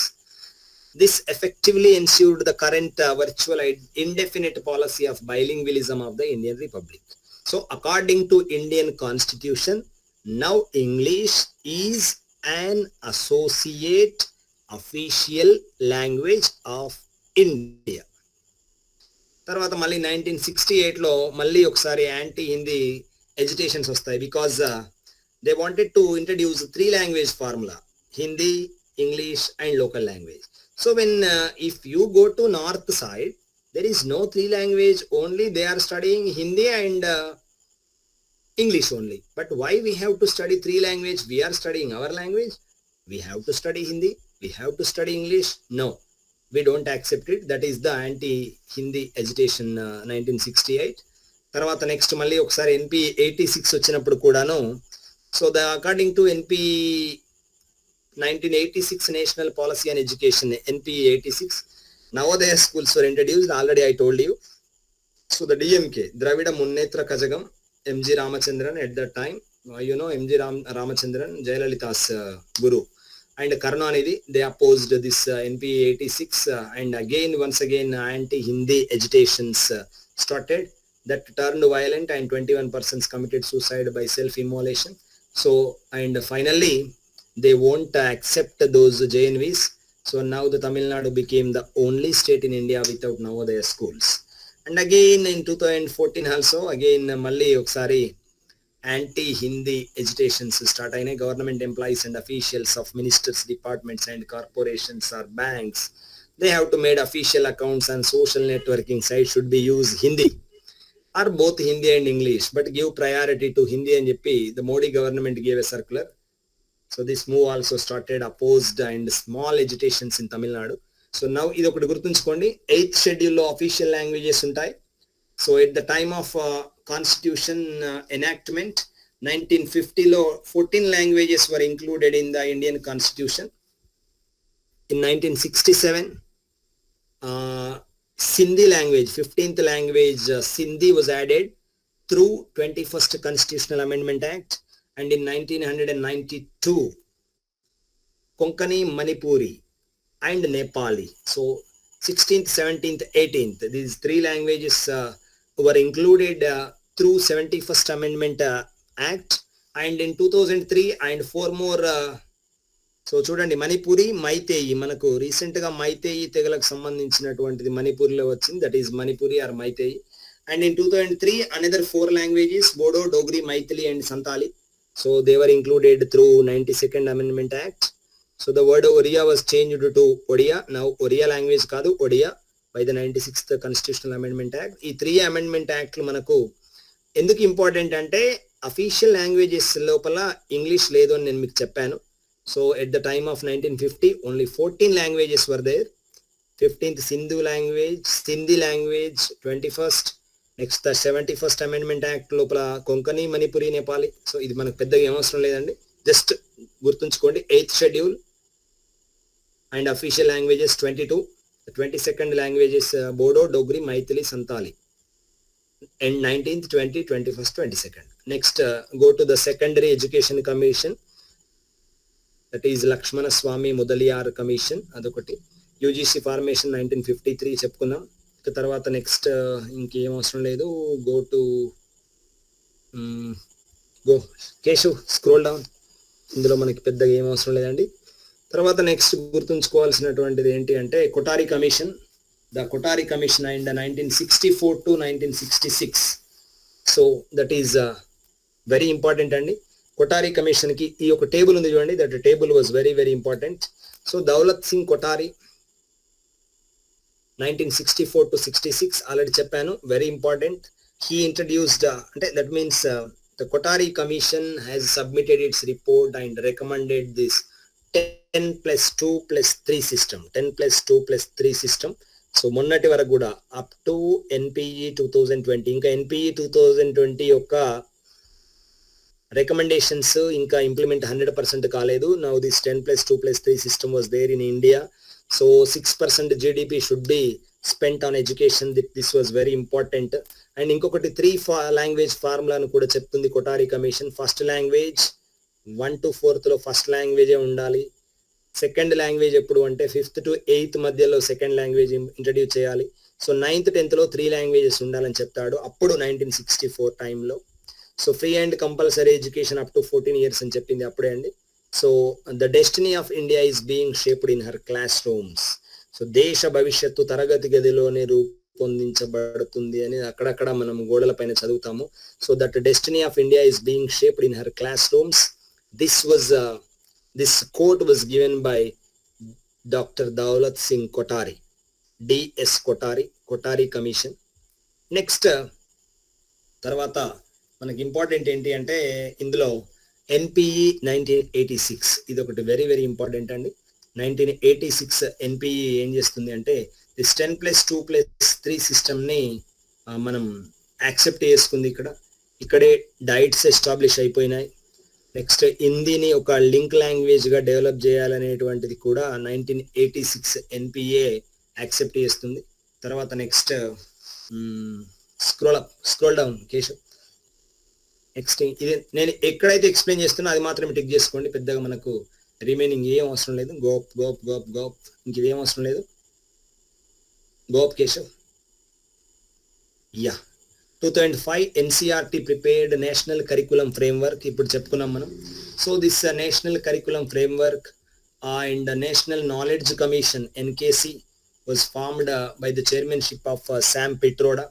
So ఈ NCF 2005 and knowledge commission report, ఇవన్నీ ఈ రెండింటి యొక్క recommendations తోటి ఏం జరిగింది అంటే English as a language should be introduced along with the first language, either mother tongue or the regional language of the child starting from first class. So ఇంగ్లీష్ని first class నుంచి ఇంట్రడ్యూస్ చేయాలని చెప్పింది ఏంటి అంటే national knowledge commission and NCF 2005. ఇది చాలా important అండి. So this is the status of English in India. ఇప్పుడు ఇంగ్లీష్ ఏ స్టేటస్లో ఉంది అంటే ఇక్కడి వరకు ఉంది అండి. So next Yashpal committee for reforms in higher education 2009. So Yashpal committee that is a committee to advise the higher ఎడ్యుకేషన్ని మొత్తం కూడా రినోవేట్ చేయాలి, రిజువనేషన్ చేయాలి అని చెప్పేసి అడ్వైజ్ ఇచ్చినటువంటి కమిటీ ఏంటి అంటే Yashpal committee. And this Yashpal committee ఇంకొక ఇంపార్టెంట్ ఏంటి అంటే స్కూల్ బ్యాగ్స్ని వెయిట్ని తగ్గించాలని చెప్పినటువంటిది యశ్పాల్ కమిటీ అండి. So this is all about briefing how. So different theories perceived learning languages from different perspectives.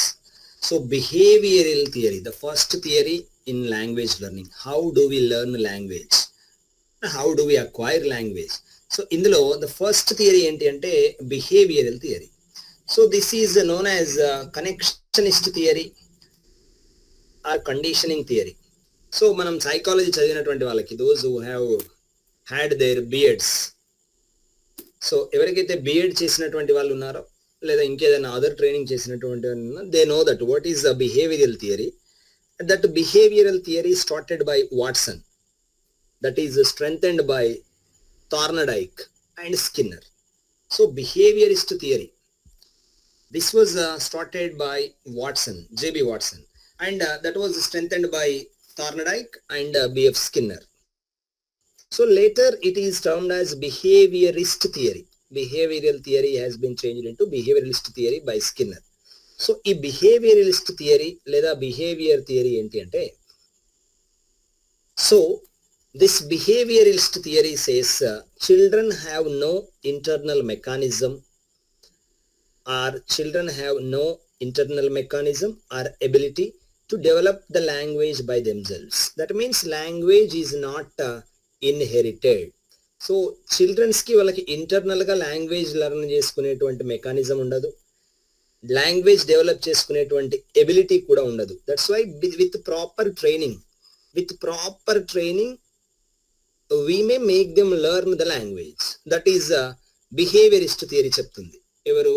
ఈ వాట్సన్ కానీ థార్నడైక్ కానీ స్కిన్నర్ కానీ చెప్పేది ఏంటి అంటే, సో చిల్డ్రన్ లాంగ్వేజ్ని ఎట్లా వాళ్ళంతటా వాళ్ళే నేర్చుకోలేరు. So they don't have internal mechanism.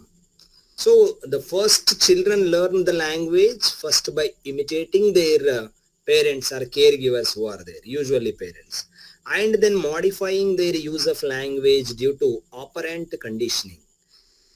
So whenever they speak correct language, parents motivates, parents pat their head, pat their shoulder, parents give some smiling, parents give their some, yeah, you are right, this type of prompts will given by the parents. So that is the response. So behaviorist theory believe in this stimulus and response. We know the famous dog and saliva theory, that is stimulus and response theory. So BEd చేసిన వాళ్ళకి తెలుసు ఏంటి, డాగ్ని అక్కడ కట్టేసి food దానికి చూపించుకుంటా ఉన్న కొద్ది saliva వస్తుంది అనమాట. సో ఆ డాగ్తో పాటుగా Yeah, this Pidgin and Creole will be discussed, sir. చెప్తాము Pidgin, Creole, everything will be discussed. So మనకు నెక్స్ట్ మీకు Pidgin and Creole just not a terms. So వాటిని మనం క్రిటిసిజంలో సపరేట్గా Pidgin and Creole గురించి Keshav Reddy sir will explain beautifully. We have a beautiful chapters also there. So ఆ చాప్టర్లో Pidgin, Creole గురించి చెప్తాడు కేశవ్ రెడ్డి సార్. అవి ఎప్పుడు చెప్తారు? I think tomorrow or day after tomorrow. ఈ 2 daysలో మీకు వాటి గురించి క్లియర్ కట్గా ఉంటాయి. So this stimulus and response theory, dog and saliva theory ఏంటి అంటే ఆల్రెడీ తెలుసు మనకి. ఆ డాగ్కి ఫుడ్ చూపించినప్పుడు సెలైవా రావడం కామన్. సో బెల్ అనేది దానికి అట్రిబ్యూట్ చేస్తారు. So dog, bell, food. So after some days ఆ ఫుడ్ పక్కకు పెట్టి బెల్ బజర్ నొక్కగానే సో సెలైవా వస్తుంది అనమాట. That means for stimulus there is a response anamata. So this is called behavioralist theory. So human behavior, Skinner calls the language as a form of human behavior and names it as verbal behavior in his book Verbal Behavior. This verbal behavior was written by B.F. Skinner. So ante idantha me remaining అంతా కూడా ఇది psychological term, ఇదంతా మనకి అండి.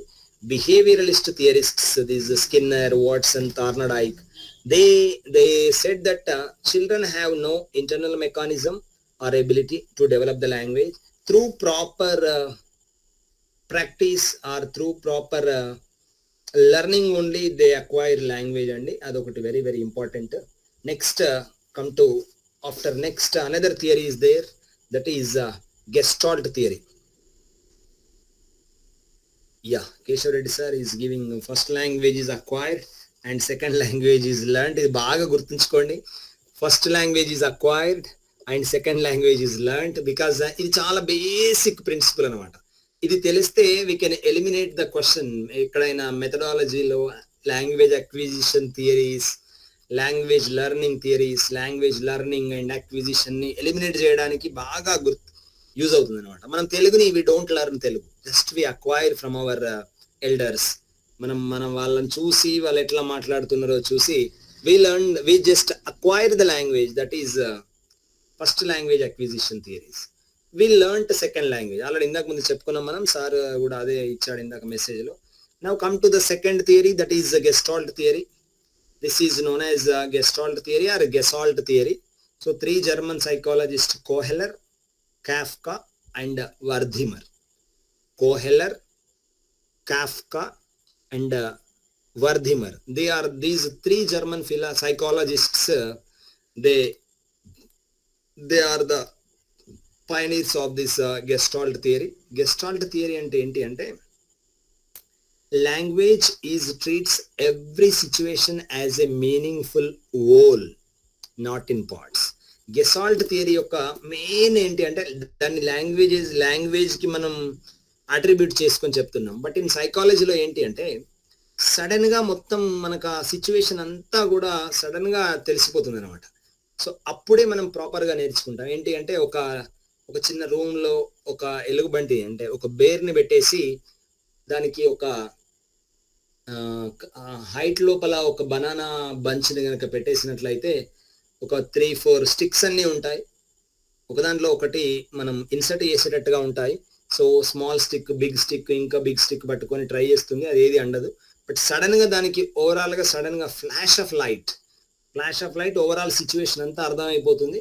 ఒక దాంట్లో ఒకటి ఆ 3 స్టిక్స్ ని పెట్టేసుకొని ఆ బంచ్ తీసుకుంటుంది. That is gestalt theory or gestalt theory.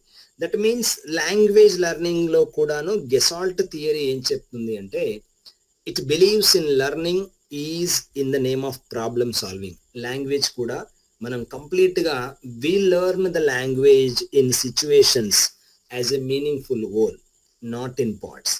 Language ని కూడా ఒక మీనింగ్ఫుల్ హోల్ గా ట్రీట్ చేసుకొని అంటే ఒక కంప్లీట్ సిచ్యువేషన్ లో నేర్చుకుంటాం అన్నమాట. సో నాట్ ఇన్ పార్ట్స్ అంటాం మనం. ఇది ఒకటి వెరీ వెరీ ఇంపార్టెంట్. చూడండి ఇక్కడ ఇంప్లికేషన్స్ ఆఫ్ దిస్ స్కూల్ చూసినట్లయితే gestalt theory sees new situation as a problem to be solved. The learner analyzes, identify the elements of situation and relates to experience, finds our similarities and differences. It suggests a plan, he tests it, he gets solution. It made the teaching learning as creative and flexible. Even errors are regarded as evidences of creative use of language. So it believes that exposure is the key means of language learning. So if we were given a complete situation, if we were giving a strange and old situation, we learnt language in that complete situation. If we go to market in a strange area or in an unknown area, we don't know the language, but after some time we completely analyzes the situation.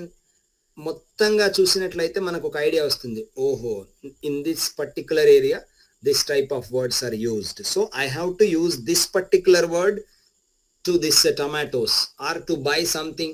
ఇక్కడ 2-3 words నేర్చుకుంటాడు, అక్కడో 2-3 words నేర్చుకుంటాడు, అక్కడో 2-3 words నేర్చుకుంటాడు. Then suddenly in the flash of light he gets an idea. ఓహో అంటే ఏవైనా కొనాలంటే ఇది ఎంత, అరే హౌ మచ్ ఇట్ ఈస్ అని మనం అడుగుతుంటాం. సో అట్లా కంప్లీట్ గా ఒక న్యూ సిచ్యువేషన్ ని పూర్తిగా ఐడెంటిఫై చేసుకుంటాం అనమాట మనం. That is called gestalt theory. Behaviourist psychology are SR concentrated on small units but whereas come to Gestalt's or Gestalt's all, behaviorist psychology believes in introspection, but it was rejected by Gestalt's. So కంప్లీట్గా మనం ఆ situation అంతా ఒకేసారి idea తెచ్చుకోవాలి, not introspection. మన ముందు కనబడేటువంటి దాని నుంచే మనకు ఒక ఐడియా వస్తుంది, that is gestalts. Next another language theory, nativist or innatist language theory. The innatist perspective began in 1959 with Noam Chomsky's highly critical review of B.F. Skinner's verbal behavior. ఇది ఒకటి గుర్తుంచుకోండి. So nativist or innatist language theory. This nativist or innatist perspective that was began in 1959 with Noam Chomsky's highly critical review of Skinner's verbal behavior. This Noam Chomsky criticized Skinner's verbal behavior. So nativist theory or innatist theory everything ante Noam Chomsky ante very very important. Ikkad nunchi manaku చాలా important andi. So this nativist theory or Chomsky's innatist theory, this believes that the abstract system of language cannot be learned, but that humans possesses an innate language faculty. So we have some innate language faculty. So he proposes that children are born with an instinct for language learning or a drive for language learning, which he calls language acquisition device. So this language acquisition device was proposed by Noam Chomsky. Very very important andi. Innatist language theory or nativist language theory, who introduced? Noam Chomsky. Or language acquisition device, simple ga LAD antadu. LAD was proposed by Noam Chomsky. Very important andi. అంటే ఏంటి అంటే ఇన్నేట్గా మనం పిల్లలు నేర్చుకోలేరు, కానీ ఇన్నేట్గా they have a system. ఇన్నేట్గా వాళ్ళ మైండ్లో లేదా వాళ్ళ బ్రెయిన్లో ఆ లాంగ్వేజ్ అక్విజిషన్ డివైస్ ఉండిపోతుంది. సో మనం ఏం చేయాలి? He argued that even if a child is not educated in there countries language, so long as they grow in a normal environment, they will still device a system of verbal communication. Therefore, there must be an innate biological component to language acquisition. So మనం అతని basic country కాకుండా other కంట్రీలో వేస్తే ఆ language నేర్చుకున్నా కూడా బేసిక్గా ఇక్కడికి తీసుకొస్తే ఆల్రెడీ జస్ట్ షార్ట్ ఆఫ్ టైంలో హీ కెన్ లెర్న్ దిస్ నేటివ్ లాంగ్వేజ్ని కూడా నేర్చుకుంటాడని చెప్తాడు. That is called language acquisition device. ఇది చాలా చాలా ఇంపార్టెంట్ అండి. Noam Chomsky's language acquisition device, LAD. చూడండి, సో ఏంటి అసలు ఇది? ఈ లాంగ్వేజ్ అక్విజిషన్ డివైస్ ఏంటి ఒకసారి డీటెయిల్డ్గా చూసి క్లాస్ వైండప్ చేసుకుందాం. So నోమ్ Chomsky first suggested the concept of language acquisition device. This LAD is an instinctive mental capacity that enables a baby to acquire and form a language. It is a component of nativist language theory. చెప్పాను ఇందాకే మనం, nativist language theory are innatist కాదు, innatist language theory. ఏంటి అంటే innate-గా already there is an instinct to learn a language, there is an instinct to acquire a language. He proposed that all children are born with a language acquisition device, meaning they have an innate understanding of the rules of language. They only need to acquire vocabulary is needed. ఒకవేళ vocabulary ఇస్తే he can learn Telugu, he can learn Japan, he can learn Hindi. So అంటే ఒకవేళ Hindi speaking people లోపల already innate-గా there is a language system device ఉంటుంది, హిందీ నేర్చుకుంటాడు ఈజీగా. మీరు ఇతన్ని తీసుకొని ఇంగ్లీష్లో పడేసినా కూడా ఇంగ్లీష్ నేర్చుకుంటాడు, బట్ మళ్ళీ హిందీలోకి తీసుకొస్తే కొంత వొకాబులరీ నేర్చుకోగానే he can acquire the Hindi very easily అనమాట. That is language acquisition device. గుర్తుంచుకోండి, క్లియర్గా చెప్తాను నేను తెలుగులో. I want to explain very detail this in Telugu. ఒక తెలుగు పీపుల్ అంటే మనకు ఇక్కడ పుట్టినటువంటి ఒక అబ్బాయిని తీసుకెళ్ళి మీరు అమెరికాలో వేస్తే he can learn America, he can learn American English. But మళ్ళీ అతన్ని తీసుకొని మీరు తెలుగు ఇక్కడికి తీసుకొని వస్తే, ఈ కంట్రీకి తీసుకొని వస్తే, విత్ ఇన్ షార్ట్ పీరియడ్లో హీ కెన్ లెర్న్ తెలుగు. అంటే ఆల్రెడీ వాళ్ళు ఆ లాంగ్వేజ్ అక్విజిషన్ డివైస్ ఉంది. With some vocabulary he can learn Telugu very easily. That is called language acquisition device. అంతే, అది ఒకటి చాలా చాలా ఇంపార్టెంట్ అండి. So next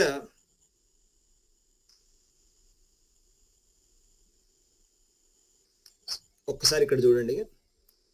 so every language is highly complex and often come up with subtle distinctions that are hard to interpret. However, all kids, regardless of intellectual abilities, they are able to speak the native language fluently by the age of 5 or 6. It takes nearly 60 months for a child to learn a language. Chomsky's innate ability, lad, acts as black magic box. So at the age of 5 or 6, every child will be able to speak the native language. Sometimes the parents complain about the children when they attain at the age of the age of 2 or 3. My child is not able to speak. మావాడికి మాటలు రావేమో, can he speak language?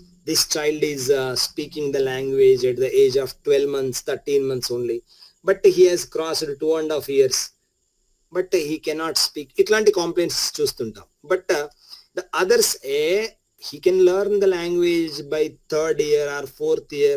Many of the children, they can learn the language by 5th year also. So that is the language acquisition device. They have the device, but with the proper vocabulary, they will be able to speak fluently by the age of 5 or 6.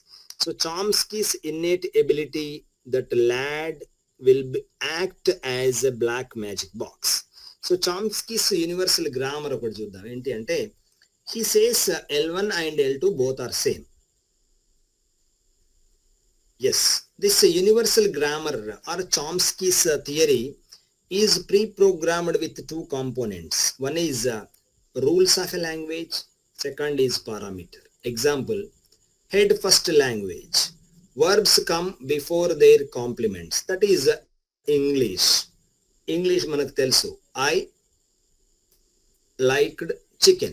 Head first. Head last language. Verbs come after their complements. That is Japanese. No. Head first language, I liked chicken. Head last language, verbs come after the complements. So in English, verbs come before the complements. Before the object, verbs come.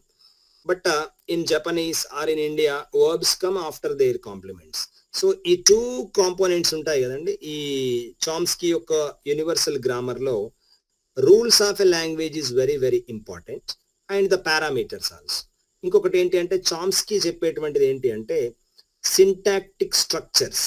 So this syntactic structures అనేటువంటి book that was written by Noam Chomsky. Syntactic structures లోపల ఏం చెప్తాడంటే, colorless green ideas sleep furiously. That is a famous sentence in this syntactic structures book. Colorless green ideas sleep furiously. That is a famous sentence in it which has no clear meaning. Semantically nonsensual, yet grammatically correct. ఒకసారి చూడండి, colourless green ideas sleep furiously. That is grammatically correct sentence, but there is no meaning for that sentence. Colourless green ideas sleep furiously. So it was originally used in his 1955 thesis, logical structure of linguistic theory, but in his syntactic structures this book. అంటే ఏంటి అంటే, meaning ఉండకపోయినా కూడా grammatical గా correct అది. So ఇలాంటివి మనం grammatical గా correct గా ఉన్నటువంటి సెంటెన్సెస్ కాదు, మనకు మీనింగ్ ఉండాలి అండ్ రూల్స్ ఫాలో కావాలి, గ్రామటికల్ గా కూడా కరెక్ట్ ఉండాలని చెప్తాడనమాట. సో నెక్స్ట్ ఇంకొకటి ఏంటంటే వెరీ వెరీ ఇంపార్టెంట్ అండి,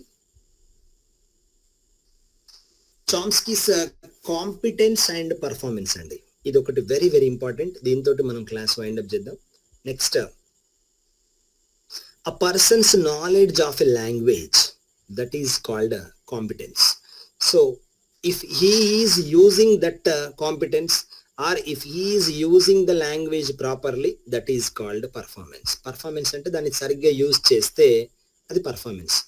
అతనికి నాలెడ్జ్ ఉంటే దట్ ఈజ్ కాంపిటెన్స్. అంటే కాంపిటెన్స్ ఉన్న ప్రతి వ్యక్తి కూడా whether can he perform or not, we don't no.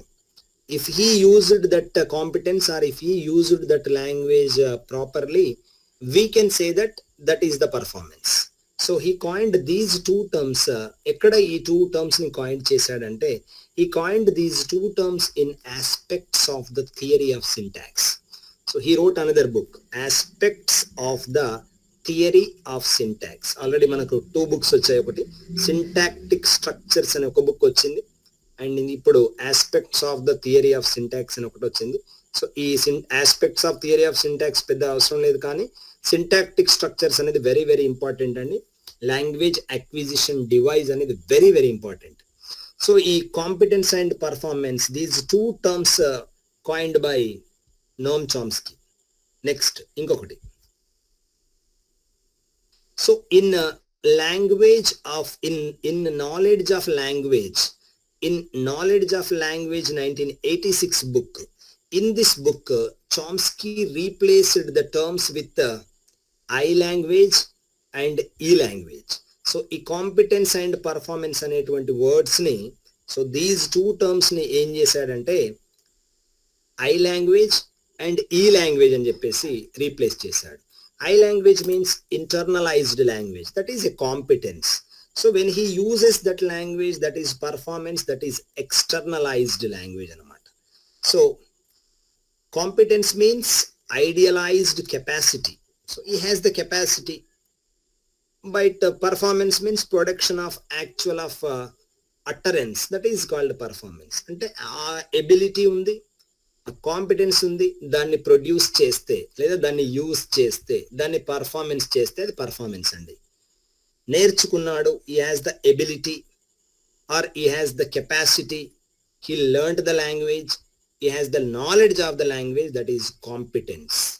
Competence అంటే he can do, he has the knowledge, చేయగలుగుతాడు, నేర్చుకున్నాడు, బట్ దాన్ని ప్రొడ్యూస్ చేస్తే, దాన్ని ఇతరుల ముందు పర్ఫామ్ చేస్తే, దాన్ని యూజ్ చేస్తే, దట్ ఈస్ పర్ఫార్మెన్స్. అది చాలా చాలా ఇంపార్టెంట్ అండి. So according to Chomsky, competence is the ideal speaker hearer's knowledge of his or her language and it is the mental reality. అలాంటి కాంపిటెన్స్ ఎక్కడ ఉంటుందండి?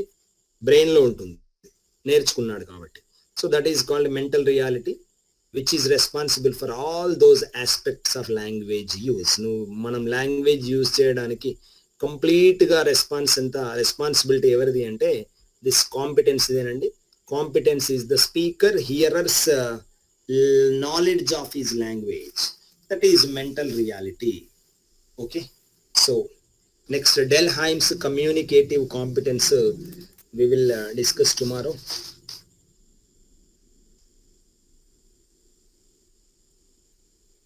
Okay, Keshav.